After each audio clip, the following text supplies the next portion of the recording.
the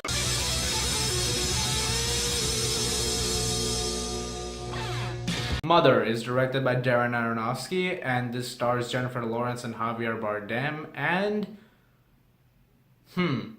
this movie is about a man and woman who are living in this isolated house in the middle of nowhere. They're surrounded by forest all over the place, and they're just trying to live their life the way that they want to. However, when a guest arrives, played by Ed Harris, there is a stranger suddenly in their midst, and Jennifer Lawrence is not okay with this at all. And then his wife also comes in, who is played by Michelle Pfeiffer. And just like that, more and more people start to suddenly come in, and stuff happens. That's all I'm going to say about that. So before we go on for the rest of this review, I just want to point out that this is going to be the non-spoiler section of the review. When I give my grade for the film at the end of this video, wherever I give the grade, there's going to be a part 2, which is going to follow up with an analysis and discussion, which is going to be spoiler filled. So if you've seen the movie, you can stick around for that. Or if you've not seen the movie, you can save this video, come back, watch it later, and then talk to you more in depth about how I interpret the film and what my analysis of the film is, and I'll talk to you more in depth about it. I saw this movie a few hours ago, and over the last few hours, me and a friend of mine who saw this film have been thinking about it. It's been a film that has really been going through our minds. This film was, well, pretty insane. A lot of stuff happens which is nuts. It completely befuddles your mind. It's crazy. And really well made. Darren Aronofsky, who you know for great films like Requiem for a Dream and Black Swan, he directed this film so well. You are constantly on the edge. It grabs you from start to finish. It never really lets up. The film is constantly progressing. The performances also, all of them are amazing. Jennifer Lawrence gives, I hope, an Oscar-worthy turn as this woman. I really hope she gets Oscar considered, because her performance here is one of the best I've seen from her, if maybe her best actually, now that I think about it. And she did a really spectacular job in this film. I thought Javier Bardem was also just as good. Also a very different role for these two actors, and they did a really great job. Ed Harris is really good in this film, and so was Michelle Pfeiffer. And there's also a few other actors in this film that I didn't know about, and when I found out, I was very impressed, and they did a really great job as well. The film is shot very well. It's a beautiful looking film. The way certain shots are shown, there's a point once the third act comes in, we'll talk more about that in a second, where the cinematography gets really seamless considering what's going on, and it's beautiful. And this film honestly succeeds the most because of the way it handles certain thematic elements and the way it tackles subjects that can be very touchy, very controversial. I believe this movie has gotten a lot of controversy already. I'm not sure what for, because I didn't read the articles going in, but I can see where the problems might be. The film has a way of addressing certain issues as the runtime goes on, which I can see a lot of people getting really bothered by.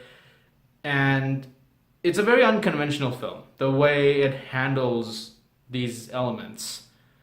There are certain narrative decisions that are made, especially in that second half, which is a mind bender of the highest order. That entire sequence of events, honestly, it just sets the benchmark for what Aronofsky's trying to do.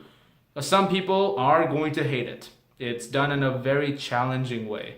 But I realized, and so did a few other people I know, the more you think about it, the more you suddenly love this film. It's a very metaphorical movie, the way it handles certain things. For example, there is a metaphor in the film between this woman and the house.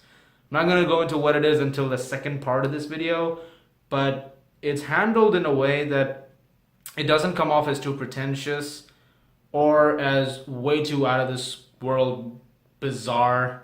It comes off in a way that it makes it seem very natural and very seamless. As for flaws, I would say sometimes the pacing of the film can get a little wonky, and this happens particularly at one point. There was a point where it slowed down a little bit.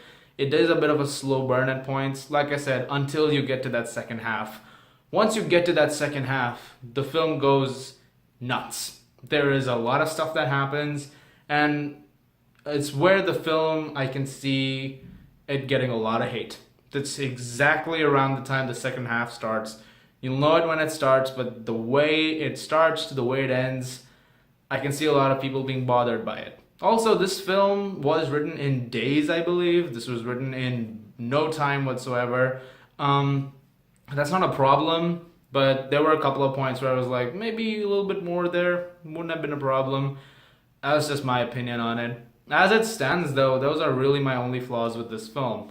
The rest of it, I love. I think it's a really well done film, and it's a polarizing one. Like I said, I can't go more into detail about this film as much as I want to until I get into the second part of my video, which is going to be the more spoiler heavy part.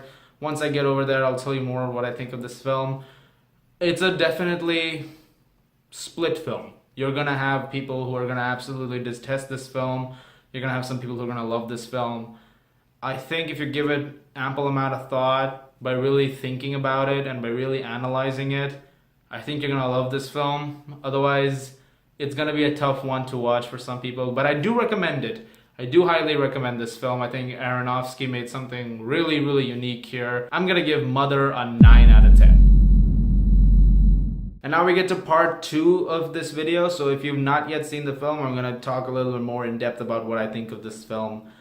When it comes to interpretations, a couple of things seem to be coming to mind. Number one is I feel like the film is trying to show this imperfection of life. The idea that you feel like you can have everything, but you actually can't. And the limitations that exist in one's life.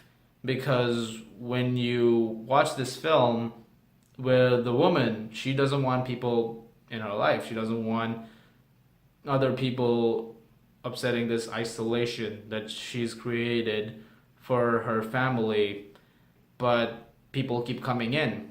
So the film, I think, was also trying to tackle this idea of you can't have everything, and there's always going to be chinks in the armor. This leads more into my second interpretation, which is my strongest one. The idea that Aronofsky is trying to show that God is imperfect, because at the end of the film, he does imply that Bardem is kind of like God in this movie. The idea of constantly being able to do things in a way of trying to correct something. In the case of Jennifer Lawrence, he's trying to show that she is this woman who is connected to the life force of humanity. She's trying to make things as right as possible, and I feel like with Bardem's character, Aronofsky showing that he doesn't quite care, or the fact that he's not understanding what his flaws are. Because when the film opens, you see the shot of a woman burning along with Javier Bardem, and you see him resetting that stone again and restarting everything. And the film ends with Jennifer Lawrence burning and Javier Bardem also burning. And then you see her die, and then he puts that stone back again through her heart, and the house comes alive again, and the film ends with a completely different woman, but the same thing is happening over and over again. It's almost like he's realizing that there's something at fault here. It just doesn't seem to keep working out the way that he wants it to. He's trying to achieve this pure way of living where he has the admirers that he gets because of his writings and the disciples that he has that follow every word of his. And then you have this woman who is trying to tell you that something's really wrong with the way you're doing all this, because once the film is coming to an end, you're seeing that in this house, the worst of humanity is there. You have killers, you have rioters, you have terrorists, you've got rapists, you've got all of the worst kind of people within this one house, all worshiping Javier Bardem's word. And he keeps trying to talk about forgiveness and the fact that these people have sinned, but we have to do something to make them feel like there's way to correct. And Jennifer Lawrence keeps saying, there's not. You can't do that. You can't forgive them. These are murderers. These are terrible people. And some vile acts are committed that way. Like the baby being killed and being eaten.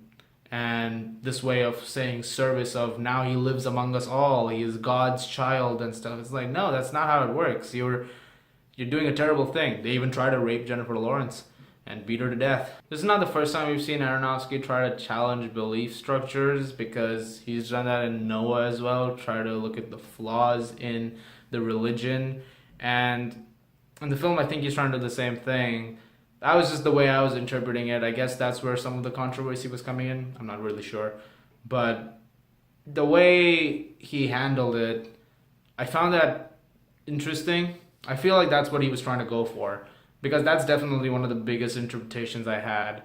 The idea that he keeps resetting this. There are times where even he'll appear afraid, like when Jennifer Lawrence says that you keep talking about this thing about you want children, but you can't even get yourself to fuck me. And it's interesting because he seems hesitant, because it's almost like he thinks that if I do this, if she gets pregnant, if she has this kid, we're gonna end up in the situation where I think the same thing is gonna happen again. Where there's people who are gonna come in, there's gonna be this word of God which is gonna go around everywhere, and there's gonna be riots again, there's gonna be these problems again, the house is gonna go to hell, and everything's gonna go to hell. Once again, everything's gonna crumble apart just like it did the last time. And that was my interpretation, my primary interpretation. And the final thing was the metaphors that comes up a lot while you're watching this film. Between the house and Jennifer Lawrence, the idea that the house has this beating heart, and it's very similar to how the house is starting to erode, just like Jennifer Lawrence's life is starting to crumble around her. When everything's going fine, things are going fine. There's absolutely no problems, no imperfections in the house. There comes that point when she's about to have the baby. However, once you get to the ending of the film and people start to enter the house, what starts to happen? Imperfections start to show. The blood starts dripping once again through the floorboards, and you have, once again, that gigantic problem that's created, which starts to affect all of her life and the house and everything that is within this house. And the film does that in a really solid way, and it's well done metaphor. That's just my interpretation, more on the way the imagery is used in the film, the way her life is tied to the life force of the house. So if the house goes, she goes, and Javier Bardem basically rebuilds it because he is essentially the personification of God in the film. The way these imperfections are shown, I feel like can be controversial for people. Personally, I think it's an interesting way of looking at it. I've never really seen it done this way. I want to know what you guys think of it though, because like I said, when I said people are probably going to hate this movie, I think that's what I was really trying to get at, the idea of all of this being there, but I couldn't say it in the spoiler-free section, so I had to say it in the spoiler section. What did you guys think of the movie though? Do you think that this is as good a movie as I'm trying to make it out to be, or if it's not as good a movie as I'm trying to make it out to be? Leave your thoughts in the comments below, let me know. Very interested to hear your thoughts on this one. You guys are the best. Thank you so much as always for watching. If you like this, please subscribe, and I'll see you guys later.